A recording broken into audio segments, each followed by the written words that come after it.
नमस्कार जय जगन्नाथ। आज सकाळ ब्लॉग आरंभ कर ब्रेकफास्ट बनई चकुली पिठा सागु खीरी सार आमर खाऊँ खाई बाहरी गले कॉलेज। तापर मुझे खरार सुखाई गहम आ बुट डाली पुअर छतुआ बनैबी। समस्ते ब्रेकफास्ट कर सारापर मुझे कोबी पोटल आलू काटी आज सोमवार तो साधारे बनैबी।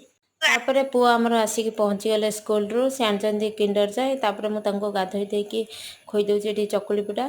तापर मु रोसे करा आसिली एबे तरकारी बनाऊँगी। कढ़ाई तेल देदेली जीरा तेजपत्र देती आ पोस्त काजूर गोटे पेस्ट बनई तो मसला कषिकी परिया सब पकईदेली। तरकारी मोर रेडी हो गला। ए डाली भी हो जाए भात हो जाए। तो ये पुअर छतुआ बनाऊँगी। पुओ को टिके जूस देदेनी लेमन जूस से पिउचंती। तापर मुझे कपड़ा सब भांगी दूसरी भांगी दे सारापर पुओ को खोईदेमी कारण टाइम हो गलानी। तो पुओ को खोईदे सारापर आमर सार आसिक पहुँची जाती भी बाड़ी देदेनी से खाईदे। आमर ये छोट ब्लॉग टी जब आपण मानक भल लगे सब्सक्राइब